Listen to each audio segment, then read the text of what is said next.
Dos o tres comentarios, ¿se escucha bien? Bueno, excelente, gracias. Ese sí fue muy fuerte y entre otras cosas porque se ve que hay alumnos, mucho no veo, pero bueno, me han dicho que hay alumnos del ámbito universitario y esto tiene que ver y viene a colación porque parte de la charla va a tener un nivel coloquial en términos sencillos para evitar estas cuestiones que los economistas decimos permanentemente complican la vida al resto de los ciudadanos a pie.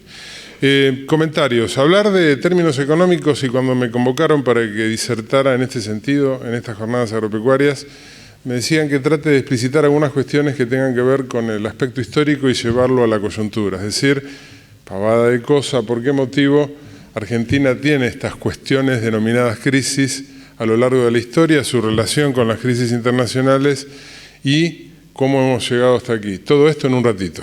Bueno. Aceptado el desafío, la idea es, insisto, en términos coloquiales, reflejar algunas cuestiones de orígenes de términos económicos y llegar hasta nuestra situación actual. A ver, hablar de economía, y especialmente en la Argentina, nos obliga a entender dos cuestiones. Probablemente esto tenga mucho que ver no solo con la economía propiamente dicha, sino con cuestiones de administración. Segundo, cualquiera de nosotros en este momento, si mira alrededor, tiene datos. La vista, el oído, el gusto, el olfato y el tacto nos permite percibirlos. Pero esa información, recién es información cuando la hemos procesado y le hemos dado un criterio para que eso suceda. Suele estar desordenada. Eso tiene mucho que ver con lo económico en el mundo, suele mucho tener que ver con lo económico, especialmente en la Argentina. Sobre el final verán por qué decimos, hay una cuestión de orden que no siempre está preestablecida. La otra cuestión, si vamos a hablar de economía, el problema clave de la economía desde el origen de la humanidad es quién financia. Entonces vamos rápidamente para entender de qué estamos hablando.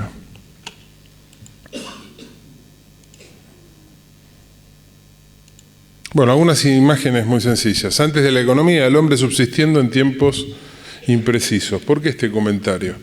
Y la verdad es que a los economistas nos gusta decir, somos científicos. Sí, claramente lo somos, está bien, eso aumenta el ego. Ahora, la economía como tal, y que no tiene tantos años como disciplina científica aceptada por la epistemología, ¿es tan antigua? No. Sin embargo, acompaña al hombre desde su origen. Porque esta imagen, el hombre hace economía independientemente de la economía como ciencia. Ustedes gastaron energía para venir hasta aquí, en automóvil, caminando, desayunaron, se levantaron, lo que fuere. El ser humano lo que hacía era tratar de obtener recursos a su alrededor para buscar sobrevivir. Entonces esa forma de obtener esos recursos, que por así decían que son escasos y las necesidades ilimitadas, es economía, independientemente de cuál es su definición, concepto o de quién esté exteriorizando este conocimiento. Bueno, el viejo término, ¿por qué les dije que tiene que ver con administración? Probablemente el más conceptualizado a lo largo de la historia de la humanidad. Administración de la casa. Entonces el término administración aquí tiene mucho que ver. ¿Cuál es el concepto que rápidamente viene y nosotros tenemos que considerar? Que estas cuestiones de economía hicieron que para resolver estas necesidades las personas intercambiaran servicios. Alguien producía un bien, lo intercambiaba por el otro, el trueque, pero el origen tiene que ver con el agro. Tomaban raíces para poder sobrevivir, buscaban agua para subsistir, lo intercambiaron, hasta que alguien dice, esta cuestión agropecuaria nos va a dar lugar a tomar una cuestión representativa, el dinero y la moneda. Entonces lo agropecuario y la moneda tienen mucho que ver, por eso lo pecuniario, lo agropecuario. Voy a ir rápido con esto, los alumnos están entendiendo rápidamente. ¿Por qué esta imagen? De esto no se suele hablar. Si hay alguien que puso orden en los términos económicos, es quien buscó la forma de que nosotros lográramos cuantificarlo. Y quien puso un punto de inflexión en estos términos fue probablemente el padre de la matemática moderna como nosotros la conocemos. Y es ni más ni menos que Pitágoras. Aquí hay cuestiones místicas, nosotros no nos vamos a meter en eso. Pero todo el mundo me dice, o dicen, Domingo, ¿me vas a hablar del teorema de Pitágoras? Hoy no. Si no hubiese dicho a los alumnos, saquemos una hoja a ver si lo recordamos. Solo para que nos metamos un poquito en tema. Y a ver si me contestan esto. 1 más 2... Estamos mal si no me contestan esto. ¿Cuánto es? Bien.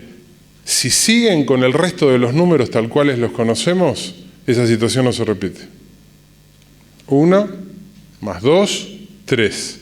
Y después hagan, si quieren, 4 más 5 más 6, que que el primer número sumado al segundo o el tercero no se da más en esa secuencia. Pitágoras era distinto. Y ustedes me dicen, Domingo, ¿y este tema tan sencillo a partir de la probable cuantificación que Pitágoras establece entre la combinación de lo místico y lo matemático, aparecen unas cuestiones económicas distintas? Dicen que él era presocrático, y posterior ni más ni menos que a Hermes Trimigisto. Una cosa increíble, de Sócrates no se sabe su existencia, no se han descubierto escritos, de Hermes menos, pero Pitágoras ahí en el medio centraliza ambos. Hay cuestiones de la filosofía hermética que toman los arquitectos y los ingenieros, cuestiones de Sócrates que toma la filosofía, que es la madre de todas las ciencias, de ahí deriva la economía, pero aparece Hermes cuantificando. Dejo para que después sigan con las sumas que les dije, a ver si se divierten un poco. ¿Qué es la economía? Y aquí aparece la primera cuestión, para que nos vayamos metiendo en calentar los motores. Digo, aparecen dos grandes cuestiones, la economía y la política económica. El viejo término de la economía aceptado como ciencia es economía política. No es casual. De Niccolò de Machiavelli para aquí, para muchos el padre de la ciencia política, hay otros por supuesto, aparece esta combinación entre lo que es la economía y la política. ¿Cuál es la clave? Si me dicen, Domingo, para los alumnos, ¿cuál es la clave para hablar de política económica? El sector gobierno, el Estado. Si no hay Estado, no hablen de política económica. ¿De qué están hablando? De economía. A ver, mucho más simple para los alumnos también. Si nosotros tenemos una caja de herramientas, todo lo que ustedes han visto en Introducción a la Economía o Elementos de Economía, eso es economía política. ¿Cómo se utiliza la economía tras la aparición del sector gobierno y el Estado? Eso es política económica. ¿Cómo se manejan esas herramientas? De paso les digo, ¿conocen alguna nación que no tenga Estado? Hoy puede haber nación como concepto, pero si estamos hablando de país, tiene Estado. Entonces todos los días cuando tomen un periódico, el 50-60% de la información es política económica, tiene que ver con los estados. Entre los gráficos y las cuestiones que aparecen allí, en el extremo superior derecho, se van a encontrar con los factores de la producción. Antes se hablaba solamente, y con el origen de la economía, de recursos naturales, tierra, hoy recursos naturales, por eso el tema agropecuario, hasta que se agrega alguien que dice, he logrado, combinando los recursos naturales y el trabajo, acumular algunos recursos más. Ahí aparece el capital. Ahora, ¿cuál es el modelo sajón? Que en realidad quien es el dueño del capital trata de no estar en el trabajo sino ocupándose de reproducir el capital. Verán en unos minutos por qué dije modelo sajón. El modelo latino no es así. Y en el argentino se nota. El que es dueño del capital a su vez suele estar trabajando. Ahí aparece la empresa. Entonces, para los alumnos, factores de la producción, recursos naturales combinados con el trabajo, aparece el capital, inmediatamente después aparece la empresa. En los libros modernos, la actividad empresaria. De vuelta tiene que ver con lo agropecuario. El origen de las cosas. Los griegos decían el arjé. ¿Sí? ¿Por qué dije modelo sajón? De vuelta, y ahora empezamos a contestar una pregunta que en la cena anoche, con un conjunto de profesionales, quisieron sobornarme para que les anticipe la información, yo no quise. Dije, como hay gente que viene al auditorio, se los voy a contar a todos. Ahora van a entender por qué. El modelo sajón, la economía científica surge en el Reino Unido. ¿Quién es el padre de la economía científica? Adam Smith, con todo su grupo. Les dije de dónde venimos con la cuantificación. ¿Quiero derrumbar mitos? ¿Esto es ingenuo? No. Para que busquen luego cuál es la obra publicada por Adam Smith y en qué año. El año en que se independiza los Estados Unidos de América. Por allí alguien me dijo alguna vez, preocupados porque perdían la hegemonía sobre la tierra, veían dos regiones que podían prosperar, América del Norte y América del Sur. Se ocuparon de América del Norte. El mismo año que presenta su libro, se independiza Estados Unidos.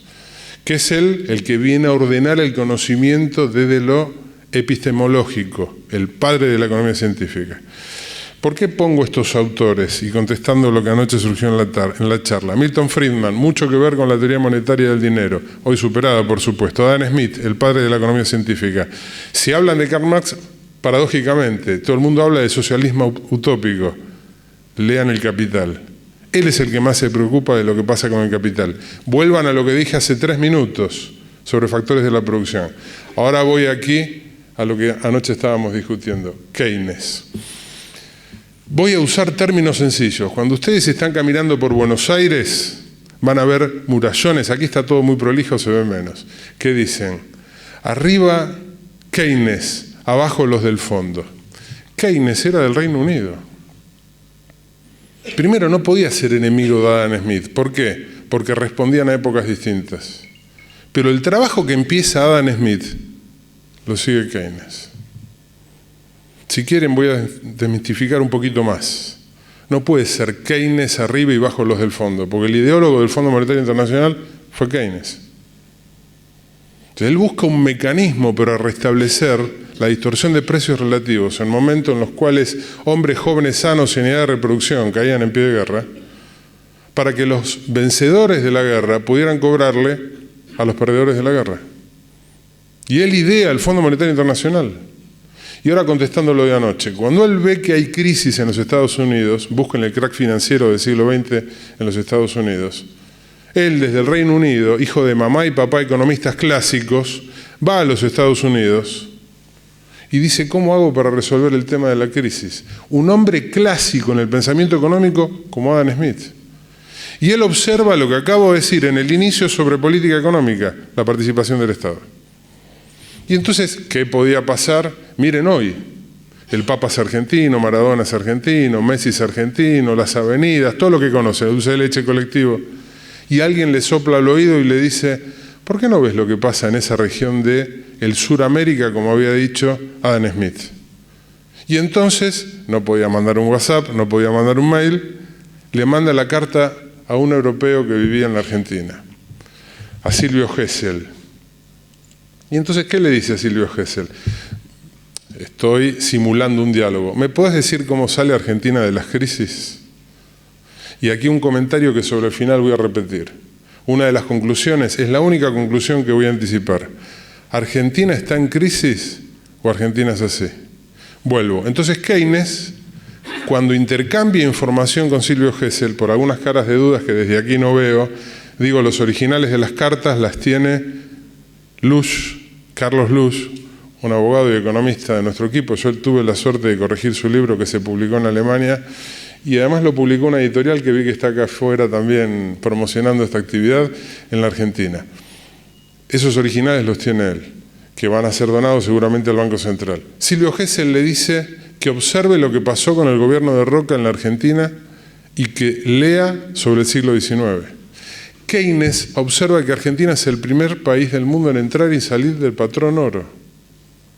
Entonces Keynes imagina salir de la crisis, pero como herramienta coyuntural, no como una herramienta permanente, con la participación del Estado, con el manejo de la emisión monetaria, etcétera, etcétera, etcétera, porque ya había sucedido en la Argentina. Contesté lo de anoche, porque decían quién fue el argentino. Sigo. ¿Por qué este concepto de planificación? Y volviendo a las cuestiones de crisis en general recurrente en el mundo, especialmente en la Argentina. La planificación promueve el ahorro y transforma al rico, tanto en el campo individual, empresarial y sector público. El día a día permite subsistir. ¿Qué está pasando hoy por la cabeza de un ciudadano de Suiza? Estará viendo cómo obtener recursos para vivir, dónde irá de Europa el fin de semana, cuáles son sus problemas familiares, pero no está preocupado por el problema del dólar. Y ahí hay una cuestión de actitud, y en economía lo que vale son las expectativas, que tiene que ver con la confianza. Entonces, sobre el final explicaremos cómo es necesario el manejo de las inversiones y el crédito, pero el crédito es confianza. Y esto de la macro se traslada a la micro. Entonces digo, si hay problemas casi psicológicos a nivel global, Paul Krugman hace muchos años en una conferencia que dio en Buenos Aires dijo, cada argentino necesita un psicólogo, muy agresivo, pero había algo de razón desde el punto de vista de las expectativas racionales. ¿Qué quiere decir esto? Hay que crear confianza y para eso se requiere eliminar esta cuestión. Si hay problemas de planificación, porque el pensamiento de los ciudadanos está, ¿a cuánto va a estar el dólar? Naturalmente, por supuesto. El día lunes o mañana o lo que fuera, el resto de las cuestiones de fondo se pierde. Yo, en honor a la verdad, digo con quién discuto muchas veces esto y ahí muestro la foto. ¿Sí? Parecemos perros en un cumpleaños, lo discutimos mucho. Ahí hay alguna diferencia de concepto, pero le tengo que dar la razón. Cuando él me dice, Domingo, es casi un tema neurológico. Sí, es verdad, porque cuando voy al arge de las cosas y veo cómo los seres humanos tratan de resolver el problema de los recursos, se los voy a decir en algo que estoy convencido. El origen de la economía ha sido buscar consumir menos y acumular energía. Y si me dicen por analogía cuál es la disciplina que más tiene que ver con esto, después no digan que no soy un economista duro, soy el autor con un grupo de las normas por las que trabajan los economistas en Argentina. Aquí hay testigos. Digo esto para que no digan que este comentario no es duro. Digo, el yoga. Buscaron acumular energía a través de la meditación porque no tenían recursos para sobrevivir. Bueno, ¿cómo está el mundo? Rápidamente. Esto es lo que está pasando, especialmente en los Estados Unidos. Las guerras comerciales son buenas y fáciles de ganar. ¿Qué aplica el actual presidente de los Estados Unidos? Un régimen en una confederación de estados que, si bien es republicano, es también federal. Dice, si tenemos déficit con alguien, eliminemos el comercio con ese país. El extremo comercial es el que hoy se empieza a aplicar en algunos lugares del mundo. ¿Por qué estoy hablando de los Estados Unidos? Porque si bien fue el 40% del Producto Bruto Mundial, hoy es un cuarto, pero sigue teniendo mucho peso en toda la economía del mundo. Aquí está el ejemplo que dábamos recién. Observen. ¿Quién exporta más? ¿Estados Unidos a China o a la inversa? Esto no es comercio internacional, esto es comercio exterior. Son dos conceptos distintos desde el punto de vista de la disciplina económica. Comercio exterior, punta a punta. ¿Qué es lo que está pasando ahí? China genera valor agregado que le vende ¿a quién? A Estados Unidos. En algunos casos, con bienes que surgen de los Estados Unidos, la relación que tenía el Reino Unido con la Argentina. De allí la preocupación de Adam Smith y que levanta luego Keynes. ¿Cómo jaló la guerra comercial entre Estados Unidos y China? Con barreras arancelarias y pararancelarias. Voy a ir muy rápido porque este material se los voy a dejar. El arma china de la guerra comercial, las tierras raras. ¿Qué está pasando hoy con China? Que además de generar tecnología, valor agregado, exportar a otras naciones, entre ellas a China, descubren minerales en tierras raras que no tiene Estados Unidos. Estados Unidos en su producción de base es competidor de Argentina, no de China. Muy buen competidor, porque por ejemplo tienen reservas de madera dura, indeformable, casi inagotable. Entonces en algunos casos parece ser inalcanzable. Pero hoy el valor agregado supera eso. ¿Qué pasa con China? Mano de obra barata, bienes naturales que antes no se consideraban y agregado de tecnología. Bueno, esto lo voy a pasar rápido porque tienen imágenes que les voy a dejar. Bueno, ¿qué pasa con esta guerra comercial entre China y los Estados Unidos? Países afectados, casi todos los del mundo. En algunos casos implica retrocesos, en otros oportunidades. El ejemplo que más van a ver ahora en unos minutos, por ejemplo, es el de México y algunos otros. Esto sobre el Brexit, ¿sí? ¿Y qué es lo que pasa en términos generales en esta discusión? En el Reino Unido, los conceptos ideales estaban todos sometidos entre la política y la economía, nuevamente, política económica. ¿Qué no se discutía? Si los gobiernos podían tener conceptos que antes eran considerados solo de la izquierda. Miren lo que está pasando en el Reino Unido hoy. Today we're going to find out who's better for the economy, ordinary people or billionaires. So here we have 5 people who all lost money because of cuts and austerity. We're going to give them that money back in the form of a pay rise, pension, disability support, a student grant and a small business loan. And now we're going to go to our billionaire and give him £20,000 in the form of a tax cut. So what are they going to do with their money? Susan has used her money to pay for the family shopping. Tom gets some repairs done on his car. Everyone we gave money to is spending it in the local community.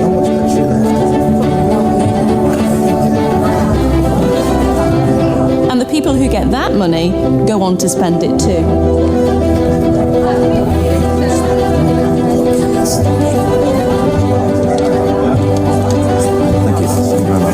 All this money changing hands creates economic growth. Businesses take in more profits and they can hire more people, and they too go on to spend their wages.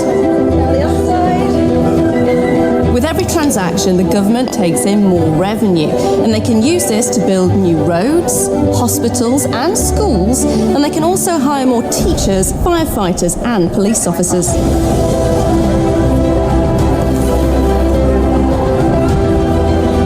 Not only will these people spend the money that they earn, but they'll also make our country a better place to live in, attracting more investments and tourism.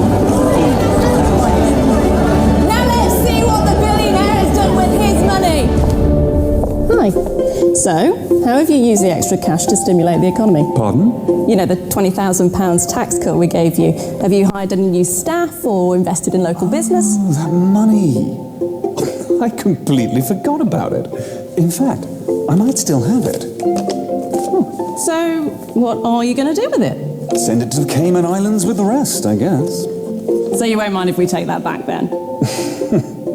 Security? So as you can see, getting money into the hands of ordinary people does a lot more for the economy than giving tax cuts to billionaires. So if you agree, vote Labour on Thursday the 2nd of May, and let's rebuild Britain for the many and not just the few.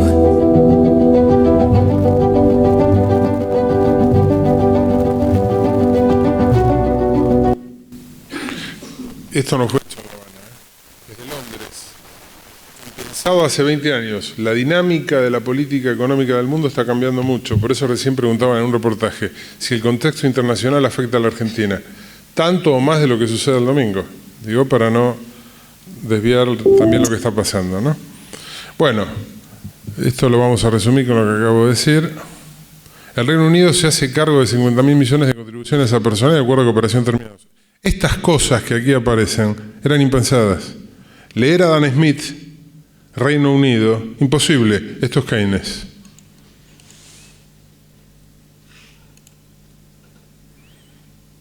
¿Cómo afecta a la Argentina?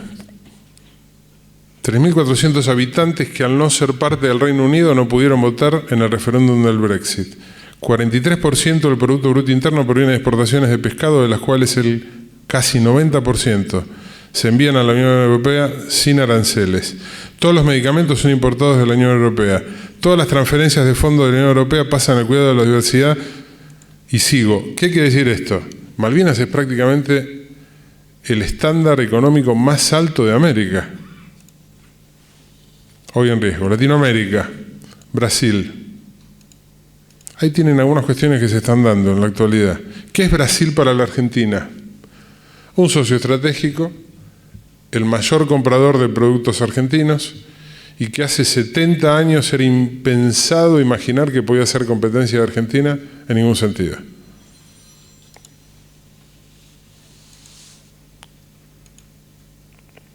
Venezuela llegó a ser la octava economía de la Tierra. En este momento prácticamente en descomposición porque el 10% de sus habitantes ya emigra. Ha sido un gran inversor en la Argentina y no justamente en los últimos 20 años como se cree. México.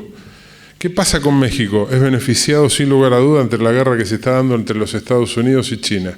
¿Por qué? Por factor residual. La frontera más extensa del mundo, que además la controla una empresa argentina, es la que se da entre los Estados Unidos y México.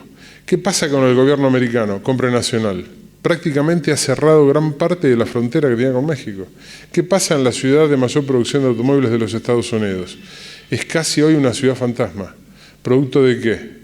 Producto de que el eje financiero del mundo, pero especialmente el de producción automotriz, se ha corrido hacia otros países. Europa y Estados Unidos eran el eje financiero, hoy lo es Oriente. Y la producción de automóviles está entre Europa y Oriente. ¿Qué pasa con Perú? Una economía, anoche conversábamos, donde sus presidentes se suicidan o terminan detenidos y la economía no se mueve. O sea, quiero ser contundente en los comentarios en honor al tiempo. Es diferente a la Argentina, ¿eh? Entre otras cosas, ellos no son bicamerales, tienen una economía unitaria, es diferente a la Argentina. Ecuador, a ver. Fondo Monetario Internacional anunció la aprobación de un préstamo de unos 4.200 millones de dólares para Ecuador en marzo. Ese crédito es solo una parte de un crédito mayor que supera los 10.000 millones de dólares e involucra a otros entes financieros. ¿Cómo se justificó la necesidad de ese préstamo y de los recortes que siempre lo acompañan? Pues como ya es norma en todo mandatario que haya llegado al poder después de la ola populista de la década pasada, culpando al predecesor. Ya saben, la pesada herencia. No se actuó con responsabilidad y ahora tenemos que destinar casi lo mismo de los presupuestos de educación, salud, seguridad, defensa, juntos para pagar una deuda que, insisto, es heredada. Lo dije, saldremos adelante, tomando decisiones y medidas creativas que no afecten a los más pobres. Nunca promoveremos paquetazos como los responsables de esa situación pretenden vaticinar maliciosamente. Oye, pero un momento, corrígeme si me equivoco. ¿Lenín Moreno no formaba parte del gobierno de Correa? Ah, es verdad que apenas ocupó puestos secundarios, ¿no? La vicepresidencia durante 6 años. ¿De qué podía enterarse él en ese cargo? Pero como siempre pasa con el FMI, una cosa es el préstamo y otras las condiciones. El organismo desembarcó en Ecuador cargado de eufemismos, rápidamente replicados por el gobierno. Eufemismos que siempre es mejor pasar por un traductor para aclararse. Armonización de salarios en el sector público. Es decir, rebaja del 20% del sueldo para los nuevos contratos ocasionales. Reforma laboral para adaptarse a las condiciones del mercado. Es decir, eliminación o privatización de organismos públicos y continuar con la ola de despidos de funcionarios. Actualización de tarifas por servicios al ciudadano de entidades públicas. Es decir, aumento de las tarifas de servicios. Optimización de los subsidios a los combustibles. Es decir, eliminación de los subsidios y aumento del precio del 29% en gasolina y 123% en diésel.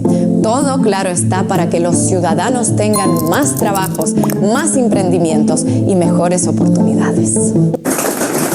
En el gobierno y en la mayoría de medios ecuatorianos parecen muy sorprendidos de que miles de ecuatorianos no den saltitos de alegría por tener que empezar a pagar el doble por servicios básicos, ver reducidas sus vacaciones a la mitad o entregar mensualmente un día de su salario. Así que ante las protestas masivas reaccionaron hablando de insurrección, golpe de Estado o directamente culparon a los manifestantes por ser reprimidos.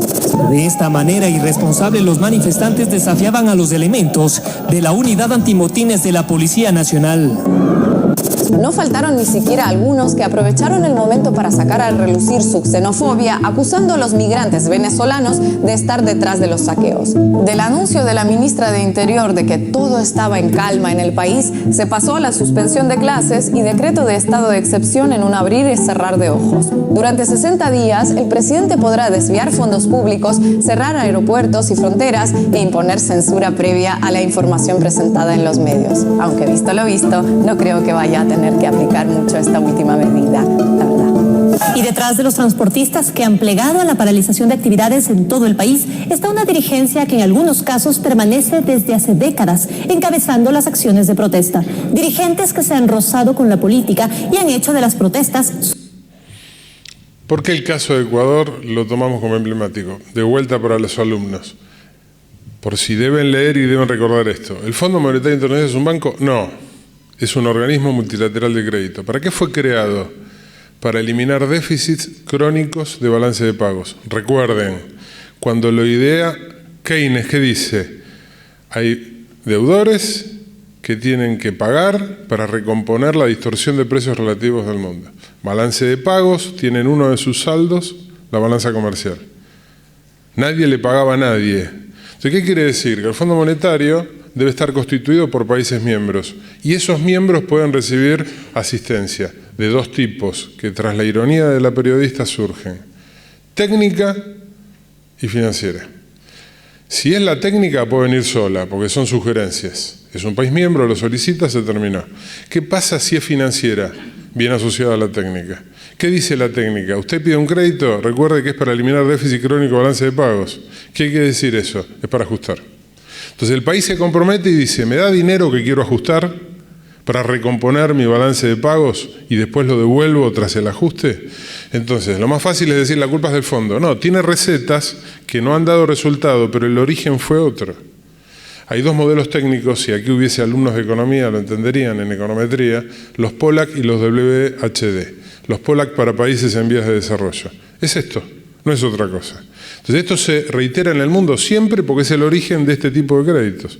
Seguramente si Keynes viviera estaría pensando ya en otra solución. Para despojar ingenuidades, anoche lo decía. Pero Keynes era tan altruista que siendo clásico se transformó. No, se hizo millonario con la bolsa, digamos. No, nada tiene que ver su situación personal. Esto no es una crítica ni a favor de él. Bueno, seguimos con alguna otra nación.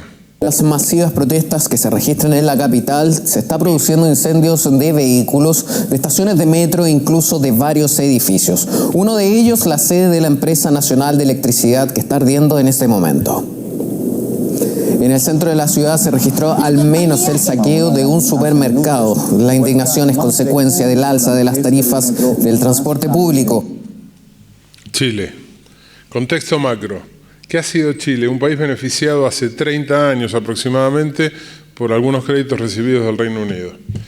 ¿Qué ha sido Chile? Un país que sin tener mercado de consumo interno como el que tiene Argentina, porque está muy lejos de poseer el índice de desarrollo humano, y aquí todos saben de qué estoy hablando, que posee Argentina, logra basar su economía en dos cuestiones principales: las exportaciones y el mercado que genera de capitales como advenimiento de haber producido ahorro interno tras lo que ellos llaman AFP, es decir, el manejo de los fondos de pensión, que luego han derivado en la compra de empresas de energía y hoy es el mayor inversor en Perú. Sí, los peruanos se quejan, dicen gran parte de Perú hoy pertenece a Chile. Un contexto macro complejo porque no ha provocado derrame y hoy lo estamos viviendo. Bueno, los problemas latinoamericanos. Argentina no está exenta de atraer inversiones productivas, la subsidiariedad de la economía. Este es un principio italiano, es decir, si existe Estado, el Estado seguramente genera detracción de riqueza del sector privado, impuestos. Ahora, ¿hay alguna forma de devolución? Simple, antes de complicarlo. Seres humanos con necesidades en educación, en salud, en justicia, en defensa, en seguridad, etc. El Estado cobra tributos, impuestos, tasas, contribuciones, lo que fuere, y busca intervenir devolviéndolo. Funciones básicas del Estado. ¿Qué hace el Estado tras la aparición de algunos modelos muy antiguos de la actual Italia? Genera subsidios. Y todo el mundo dice está mal. Ojo con ese concepto, insisto. Si existe Estado y cobra impuestos en el mundo y en el 100% de las naciones, hay subsidios en algunas cuestiones. En algunos en tarifa, vuelvo, ¿qué es tarifa? Precio de servicio público. Y en otras cosas, las que fueran. Luego, se está dando en este momento que los gobiernos latinoamericanos están más débiles y esto se mide en términos de ciencia política. Bueno, algunos índices, estas tablas se las voy a dejar. Este gráfico me parece que es interesante para que se concentren. Observen cómo la dimensión de Japón en el campo económico y comercio internacional toma reducción a manos de otras economías. Simplemente esperen, y yo casi diría en silencio, sin que se duerman, ¿a manos de quién?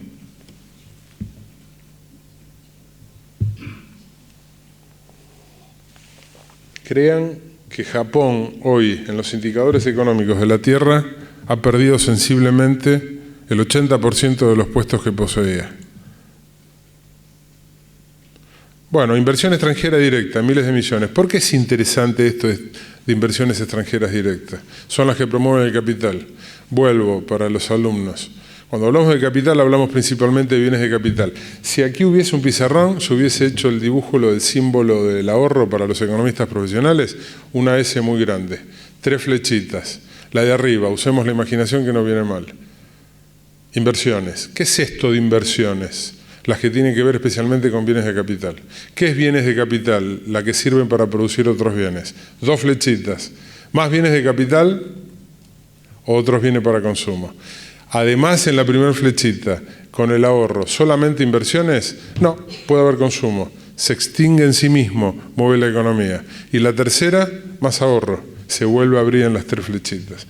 Las inversiones extranjeras directas son genuinas para producir otros bienes, mejoran la competitividad y están dirigidas habitualmente en el mercado mundial a las exportaciones. Así tenían la posición de Argentina. Exportación de bienes y servicios como porcentaje del Producto Bruto para el 2018. Las estadísticas ya están concluidas. Argentina, número 124 en el mundo. Reitero lo que dije antes, país número 21 para el Banco Mundial, país número 23 para el Fondo Monetario. Inversiones en términos de capital, que les dije antes, primero Alemania, 24 Argentina. Valor agregado a agricultura en miles de millones de dólares, esta estadística se las voy a dejar también. Argentina en el puesto 18, ya el primero es China. Balance de pagos en miles de millones de dólares para el 2018, Argentina en el puesto número 94. Todo esto se los voy a dejar, por eso es que voy muy rápido, ¿no? PBI per cápita, para los alumnos es el PBI y el cociente está formado con el número de habitantes, ¿sí? El Producto Bruto Interno. Si alguien está distraído 2 minutos y me dice, Domingo, recordame un poquitito el PBI, ¿cómo puede ser? ¿Interno o nacional? Si tengo que ver con los residentes o no. ¿A costo de factores o a precio de mercado? Si agrego el factor impositivo. Producto Bruto, en definitiva, la riqueza que se produce en un año en la economía. Y a veces la mejor forma de medirla es per cápita. ¿Por qué motivo? Porque determina cómo está dividida esa riqueza entre el número de habitantes. ¿Ese cálculo es genuino o no? Es una media aritmética simple y a veces es injusta. ¿Por qué motivo? Porque es una estadística. Hay 2 pollos, 2 personas, una persona se comió los 2 pollos y el cálculo dice un pollo cada uno. Índice de producción de alimentos. Argentina está en el rango 70. No voy a explicar todo porque no vamos a llegar. Rendimiento de cereales. Kilogramos por hectárea, Argentina en el puesto 32. Crecimiento económico, ratio de cambio de Producto Bruto Real para el 2018. Ahí tienen los principales. Argentina está en el 100 y pico, ¿no? Sí, ahí está. 176 sobre 180. Riesgo político a corto plazo. Argentina está como número 18. Circulante, M2. A ver. Para quienes están preocupados con lo que suele suceder con el tipo de cambio, traten de ver siempre las 2 o 3 variables básicas. A nivel de reservas, esto lo saben, y lo que pase con la base monetaria, especialmente la circulación monetaria. Dentro de la circulación monetaria, pido que presten especial atención con lo que se conoce como agregado monetario M2, luego lo podrán buscar, porcentaje de variación en los últimos meses, 12 meses, allí tienen lo que está pasando en los países del mundo. Este es un guarismo que es interesante que miren, lo que pasa con el desempleo. ¿Por qué me interesa que lo vean? Porque en general cuando en el cuarto de la economía de la Tierra, que es Estados Unidos, asumen presidentes republicanos, parece que el mundo tiende a expandirse y se contrae la economía americana porque ellos también abren su economía. ¿Qué pasó en este momento? Al revés. Esto también es interesante para quienes son estudiosos de esto. Todo el mundo dice, la ventaja de Estados Unidos es que no tiene ministro de Economía. Ojo que tiene la Reserva, que maneja la cuestión monetaria y es mixta, público-privada. Pero para quienes quieran saber quién conduce la economía de los Estados Unidos, es la Oficina de Presupuesto del Senado de los Estados Unidos, con casi 700 empleados. Ese es el verdadero Ministerio de Economía de los Estados Unidos. A veces con disputa en un régimen presidencialista. ¿Qué es lo que está pasando en los Estados Unidos? Una economía que parece en algunos casos cerrarse. Están privilegiando entre las exportaciones, el ingreso de capital y el consumo al consumo. Igual Estados Unidos sigue siendo el país del mundo que mayor nivel de inversiones extranjeras directas recibe, especialmente en el campo del agro. Bueno, ¿cómo es Argentina? Ya que estoy hablando de países que son presidencialistas. Esto es importante que lo vean, porque algunas de las recetas económicas están disociadas de lo que es la política económica y no sirven para otras naciones. Entonces cuando me dicen, ¿qué es Argentina? Es una república federal, democrática, economía de mercado, con libertad de culto, con una constitución, con una parte pétrea y una móvil, etcétera, etcétera, etcétera. Pero el mundo no es así. Basta que ustedes se paren aquí mismo en Tandil y digan, a ver los países que nos rodean, unitarios. ¿Y Argentina cómo es? Federal. Anoche escuchaba en la mesa, ¿quién tiene la potestad originaria en la Argentina? Las provincias. Hubo una ciudad, se constituyen las provincias, sostienen la potestad originaria, tributaria especialmente, y luego constituyen la nación. Las ciudades tienen, cuando son municipios, partidos, departamentos, hablemos de municipios, garantizada la autonomía, semiplena a mi paladar, por Constitución Nacional en la reforma del 94. ¿Qué ha hecho esta situación? Que Argentina tiene dificultades económicas casi congénitas desde su origen. Belgrano, por ahí, que era un estudioso, decía, Argentina tiene que tener una estructura distinta a la que tiene, si es posible monárquica. Otros dicen debió haber sido parlamentaria. ¿Por qué? Porque es hiperpresidencialista. Si el presidente se resfría, estamos mal. Para los alumnos, Economía Dimensional de Alfredo Villafañe, década del 80, 90, ¿qué dice este hombre? El mundo está sometido a los ciclos económicos, cortos o largos. Los más largos, un teórico, Kondratyevsky, un ruso. Y Argentina, si ustedes ven los ciclos económicos de Suiza, imaginen que estoy en el pizarrón, apenas deslizado. Los de Argentina, un electroencefalograma. A lo largo de los años. Entonces, ¿el qué dice? Tiene que ver con el cambio de presidente. Todos los cambios de presidente de Argentina modifican inexorablemente los ciclos largos de la economía. Por eso di el ejemplo de Perú. Entonces, ¿Argentina cómo es? Representativa. ¿Todos los países del mundo son así? No, créanme que hay algunos casos extremos. Además lo conduce un argentino en la actualidad. El único caso extremo donde subsume una sola persona los tres poderes es el Estado del Vaticano. 2000 años de historia, pero creado como Estado con territorio propio, cedido por Roma en el siglo XX.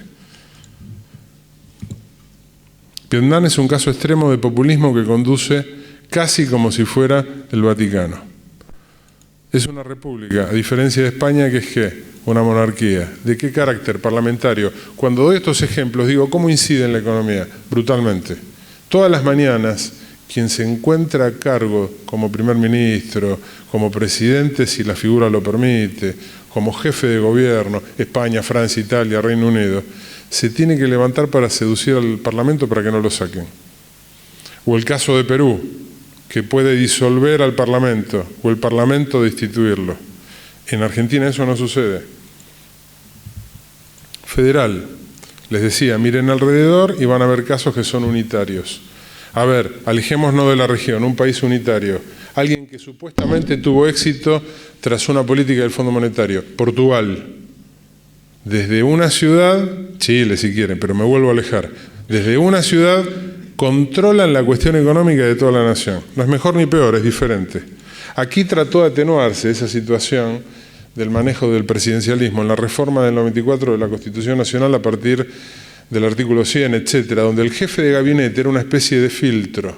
Lo que se quería es que el jefe de gabinete fuese ubicado por la oposición y cuando se aproximaran las elecciones tuviese esa sensación de fusible, pero puesto por la oposición. No dio resultado. Y de hecho, querían quitarle la figura de manejo presupuestario al presidente y dejárselo solamente al jefe de gabinete. Hoy el jefe de gabinete es una figura por demás importante, por encima del ministro de Economía, porque es el único que puede redistribuir, además del presidente, es decir, que la consigna anterior no se cumplió, las partidas presupuestarias. Ojo con esto, porque estoy hablando del sector público. El Producto Bruto de una economía es sector público o sector privado.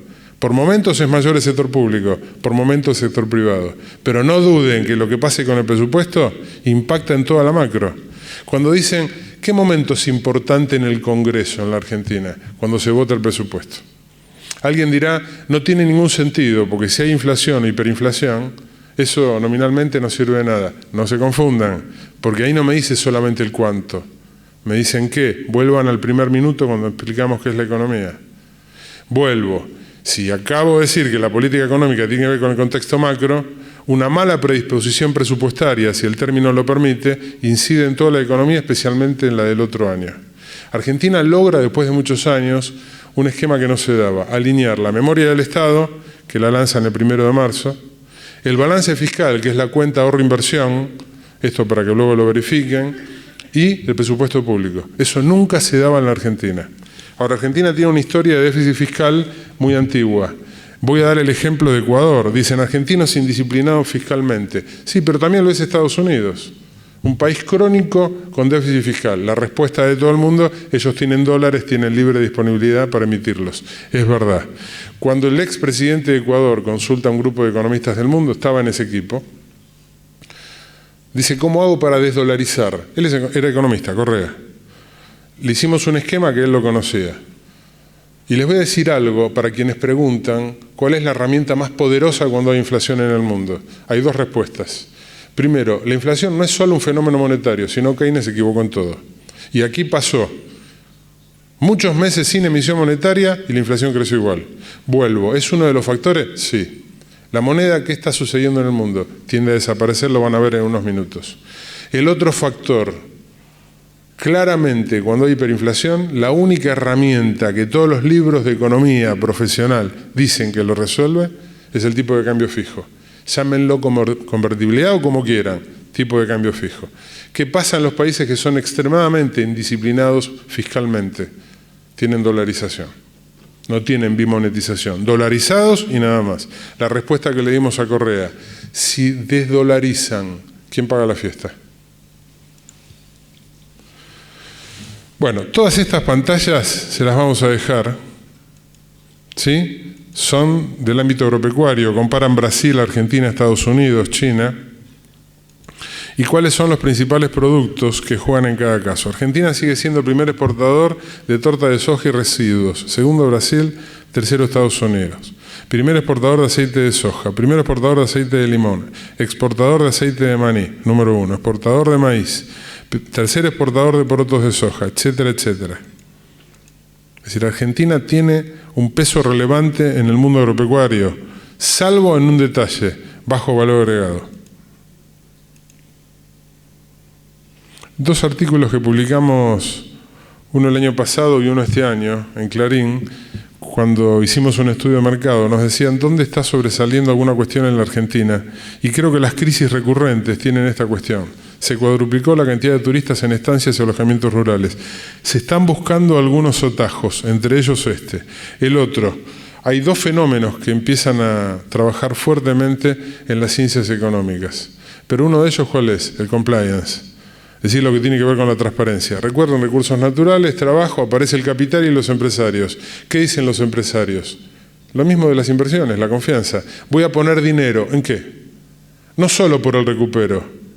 Aparece ahora la cuestión ética, la responsabilidad social y lo que fuera. Algunos datos que les vamos a dejar, la tasa de desempleo, cómo evoluciona en la Argentina. Hemos tomado los últimos años, las estadísticas, por supuesto, las más fidedignas, desde principios del siglo XX las pueden tomar. Esto que yo les decía, sigan siempre qué es lo que pasa con el agregado monetario M2, el PBI per cápita, siempre medido en la medida de lo posible en términos de dólares. Las devaluaciones son sin lugar a duda la forma de abaratar más común que tienen los gobiernos en la estructura de costos de cualquier nación, especialmente en lo que refiere a mano de obra. Índice de precios al consumidor, siempre relacionado a la inflación, ¿sí? Inversión de capital en dólares, cómo se ha venido manejando en la Argentina. Esto se los expliqué. Que nadie se hipnotice, pero voy a ir rápido, porque todo esto se lo dejo, ¿eh? Se los muestro simplemente, pero ahí están los electroencefalogramas a los que estamos sometidos los argentinos. Cuando me dicen cuál es la principal diferencia entre el mercado chileno y argentino, esta mañana estaba hablando con una universidad chilena, con un seguidor de esta teoría que les decía, de Keynes y Silvio Gesell, y les decía, Argentina tiene ahí una ventaja sobre Chile. ¿Cuál? Tiene mercado de consumo interno muy definido, que Chile no lo tiene.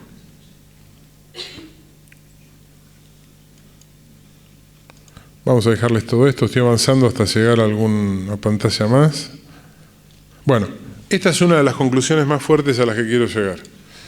¿Qué pasa con el agro? ¿Qué pasa con la coyuntura? ¿Qué pasa con la historia? Hay algo que no vamos a poder resolver en los próximos años. El mensaje que recién dábamos en dos reportajes, ¿cómo ve Domingo el futuro de la Argentina independientemente de las elecciones? Optimista, largo de explicar, pero lo es mucho más analizando el contexto internacional. ¿El mundo qué busca? Alimentos. Cada vez más. Y Argentina está pegando el salto con el agregado de la tecnología. ¿Dónde está el problema como pecado original, y esta es una conclusión dura, que ha tenido muchos estudios econométricos. Argentina fue primero rica, sin desarrollarse. ¿Qué pasa en la historia de la humanidad con la teoría de los climas, que los países cálidos no lograban tener el alimento por más de 24 horas, entonces vivían el día a día, los países fríos debían acumularlo y generar el ahorro, porque si no tenían alimentos en los momentos de nieve se morían, son los más desarrollados. Argentina, con todos los climas, ya lo conocemos, es un país rico. No se desarrolló. Entonces me dicen, pero bueno, es un país en vías de desarrollo. Samuelson escribió eso de modo eufemista, hablando de Argentina y de Japón. Japón retrocedió, Argentina sigue dando que hablar. No se desarrolló. Entonces, ¿cuál es el esquema que sigue? Debe apuntar al desarrollo económico, productivista, sin lugar a duda. ¿Qué le sigue a eso? Fomentar más riqueza. Porque además el concepto de riqueza cambia todos los días.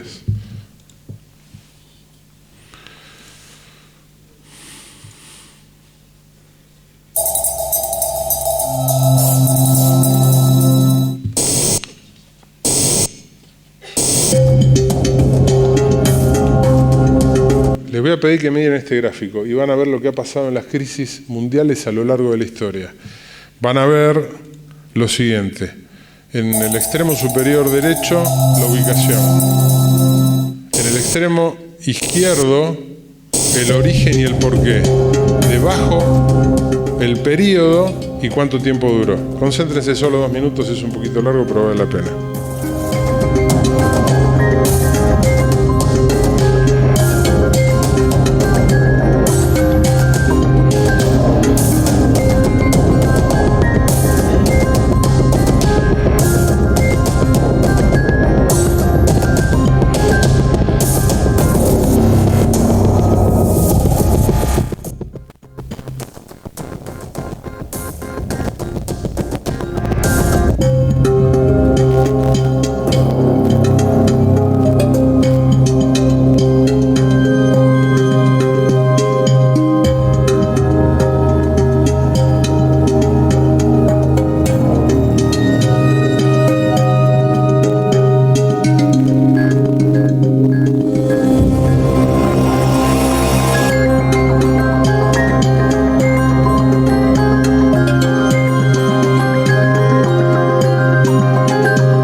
gracias por el silencio y el respeto. Restan 7 minutos. Esta frase creo que dice mucho. Rockefeller la complementó muy bien cuando dijo las grandes crisis y las grandes fortunas. Por eso el optimismo. Esto no lo voy a pasar. Es conocido por todos. Búsquenlo, Tato Bores, donde muestra cómo un billete antiguo simula ser $1 y Argentina tiene estas cuestiones. Bueno, modelo de desarrollo anterior y el nuevo modelo de desarrollo, la transición. ¿Hacia dónde va Argentina? Esto es independientemente de quién sea el gobierno elegido el próximo domingo. Datos que sí, esto se los voy a dejar, el péndulo argentino, y les quiero decir algo que lo van a ver en una charla. ¿Qué suele pasar cuando el gobierno que gana? Porque todos me decían, ¿qué va a pasar con el dólar? ¿Qué va a pasar con el dólar? Cuando el gobierno que gana es el que está en el gobierno y el oficialista, con el dólar. Los estudios que venimos haciendo con nuestro equipo en la Argentina en los últimos 50 años, cuando es el mismo grupo que se sostiene, hay algún nivel de devaluación menor. Cuando cambia el gobierno, el tipo de cambio suele tener variaciones mayores. Lo que no se sabe es en cuánto tiempo. ¿Qué ha pasado en la historia argentina en el largo plazo? El tipo de cambio aumenta, y mucho. Más no les puedo decir.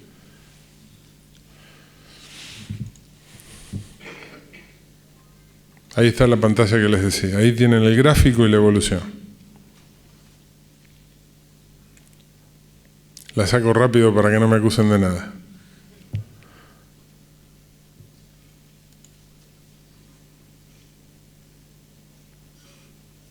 Lo están leyendo en silencio, ¿no?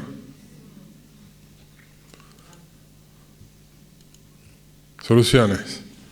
Más consumo. ¿Y cómo? Ayer hablábamos justamente de esto. El consumo sigue estando restringido, pero tiene una masa crítica que lo puede resolver. Mayor nivel de exportaciones, hay que promoverlas. En el ranking de países con economía cerrada de la Tierra, Argentina es el 6º, empezando por atrás. Inversiones directas, esto ya lo hemos explicado. El juego del ahorro también lo expliqué. Competir con las atracciones más icónicas de Londres para ganarse la vida puede ser difícil, y mientras el efectivo continúa pasando de moda, músicos ambulantes como Charlotte K. adaptarse para sobrevivir. Ella comenzó a aceptar pagos con tarjeta hace unos meses, usando un lector inalámbrico que carga automáticamente 2 libras a través de su teléfono. Ahora las donaciones en efectivo constituyen un 10% de su ingreso diario. Las cosas están cambiando en Londres y la gente usa tarjetas para pagar las cosas, así que aunque el comercio ambulante está asociado al cambio y a poner monedas en un estuche de guitarra, eso lo convierte en un arte moribundo si la gente ya no usa efectivo. Y no solamente los músicos ambulantes aceptan pagos en tarjeta. Esta iglesia en el sureste de la capital hizo pruebas el año pasado para empezar a utilizar un lector de tarjetas. La tecnología aún no reemplaza las limosnas en la misa del domingo, pero está resultando mejor para donaciones mayores, que antes se hacían en efectivo o cheque. Sabes que es más seguro y va directo a la cuenta bancaria y lo puede tomar. Desde ese punto de vista es mejor que el efectivo. Pero no todos están convencidos de la perspectiva de una sociedad completamente sin efectivo. El experto Brett Scott ha escrito extensamente sobre los problemas que tendría un sistema de este tipo. Está la vigilancia, puedes ser observado. Está la exclusión financiera, puedes quedar excluido del sistema. Y está toda la cuestión de la seguridad cibernética. Tan pronto te vuelves dependiente de estos sistemas, de repente puedes tener todo un sistema de pagos viniéndose abajo. Y aquí, en el exclusivo barrio Islington, una muestra de que el público todavía no acepta completamente las donaciones. El Centro de Investigación del Cáncer tiene un panel para hacer donaciones con tarjeta, pero en más de 3 horas en una tarde, nadie se detuvo a donar.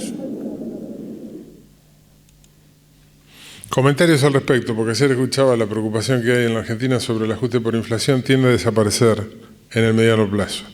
La inflación seguramente la que esté sometida a la emisión monetaria. ¿Por qué? Desaparece, por eso este video. Y un comentario más, que esto sí me parece interesante ver, hacia dónde va el riesgo de los profesionales y el tema del trabajo y el desempleo en el mundo. Estas son, según los últimos análisis, las profesiones con mayor riesgo en desaparecer y las de menos riesgo. Y el análisis tiene que ver de vuelta con lo económico. En el último que nosotros hicimos nos da que asistente terapéutico es el que tiene garantizado más trabajo de aquí a mediano plazo. ¿Por qué motivo? por un tema que se asocia a las contingencias. El sistema contingente que estudian los economistas está asociado a lo que es envejecimiento, fallecimiento o accidente. Y habitualmente se asocia a los sistemas provisionales. Esto quiere decir que se está dando en el mundo mayor expectativa de vida. Menos aportantes, gente que vive más años, pero no se sabe en qué calidad de vida van a estar. Los asistentes terapéuticos parecen ser los que más trabajos van a tener. Ahí está entre ellas las profesiones económicas. El impacto de la tecnología, esto es interesante.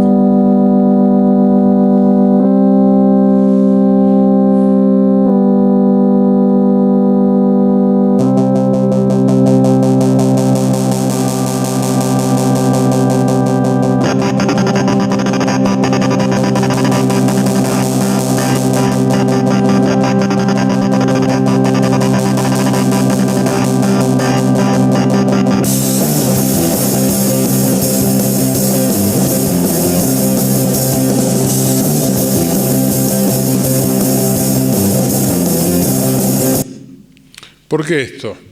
Dijimos recién Argentina rica, no desarrollada. ¿Cómo se resuelve esto? Con el advenimiento de nuevas tecnologías. Islas que estaban devastadas, olvidadas, donde ni siquiera se conocía el fuego, aparecen grandes inversiones y hoy son realmente paraísos. El salto en lo económico hoy está más asociado a las inversiones y la tecnología que a las riquezas naturales.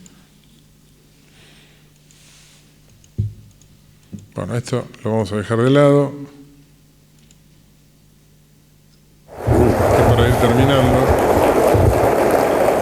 Gracias, Gonzalo, y gracias por haberme invitado a compartir esta jornada. Decía Gonzalo que las cosas están mal. Mire si están mal que un banquero se tiene que dedicar a formar en valores. Que la cosa realmente es complicada, ¿no? Bueno, quería empezar precisamente. Él decía, hay que redefinir, hay que repensar la economía, la relación con el planeta.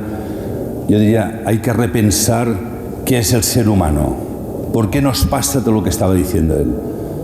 ¿Por qué nos pasa, si ustedes han leído el último informe económico del Foro de Davos, que el 1% de la población mundial ya acumula más riqueza que todo el 99% restante? Y esto no es normal, no es lógico, no es necesario. Creo que no es tolerable. Estamos destruyendo el planeta, no es un cambio climático, estamos destruyendo el planeta. Y la pregunta es ¿por qué? Porque estamos en el siglo XXI y nunca antes como ahora habíamos tenido tantos recursos científicos, técnicos, tanta riqueza, y sin embargo es la época en que tenemos más conflictos. Y para mí es porque hemos perdido por el camino la dignidad humana. Hemos olvidado lo que es el ser humano, la dignidad humana, y lo hemos enfocado todo en el dinero, en el crecimiento, en los negocios. Y cuando yo miro, por ejemplo, el Renacimiento, esta época dorada que surge en Europa y surgen personajes como Leonardo da Vinci, Rafael, Miguel Ángel, gente humanista. Vuelvo. ¿Por qué aparece Melé? Porque lo discutimos con el equipo de él, Banca Ética. Ellos dan algún tipo de asistencia. ¿A qué? A proyectos. Especialmente relacionando la cuestión ética con la prosperidad económica, punto de equilibrio, el flujo de inversión, etcétera, etcétera, que da el proyecto. Cuestión ética. ¿Qué dicen ellos? Si apunta a la cuestión ética, esto funciona. Recuerdo siendo muy jovencito, trabajé en el Parque Tecnológico de Andalucía. Solamente aceptaban inversiones si tenían valor agregado productivo en tecnología. Para los alumnos, productividad en términos económicos, el rendimiento de cada unidad de inversión medidas en $1. ¿Qué dice esta gente? Si hay ética, nosotros vamos a prestar. Un hombre cuestionado, vinculado a Rodrigo Rato, todo lo que quieran. No busquen el cartero, busquen el mensaje. Ahora, el mundo de alguna manera va por ahí. ¿Por qué este comentario? Porque esa es parte de la solución. ¿Qué se requiere? Más confianza. ¿Qué implica eso? Crédito. ¿Qué implica eso? Inversiones. Hablar de ética en economía y de la parte financiera hace 30 años no existía. Salvo encíclicas papales, alguna cuestión filosófica, cuando se cuestionaba la tasa de interés y lo que fuera. Y aquí un comentario. Si quieren un gráfico, que no lo vamos a pasar para evitar robarles más tiempo, que demuestra uno de los problemas emblemáticos de la Argentina, no ha sido la inflación, no ha sido el valor del tipo de cambio, la tasa de interés. Y ahí tienen una de las claves generadoras de la misma inflación y que genera derrumbes en las devaluaciones en Argentina. El problema de la tasa de interés a lo largo de los años. Bueno, para cerrar, ¿Qué se recomienda? Sustentabilidad agroganadera. El mundo va para ese lado.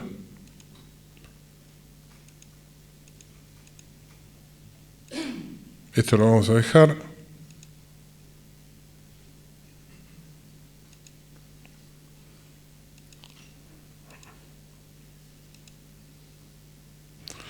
Esto ustedes me dicen, parece un chivo, sí.